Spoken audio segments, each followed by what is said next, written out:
और तर्जुमान मुस्लिम लीग नून मरियम औरंगजेब का कहना है कि एक बजट पर 3 दिन में हुकूमत के 4 मौक़िफ़ सामने आना इसके झूठे होने का सबूत है।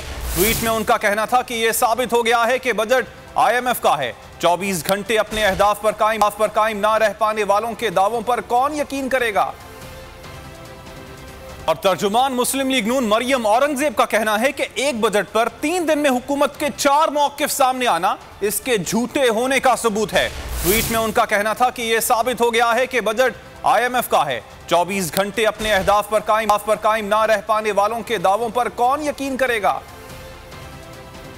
और तर्जुमान मुस्लिम लीग नून मरियम औरंगजेब का कहना है कि एक बजट पर 3 दिन में हुकूमत के 4 मौक़िफ़ सामने आना इसके झूठे होने का सबूत है।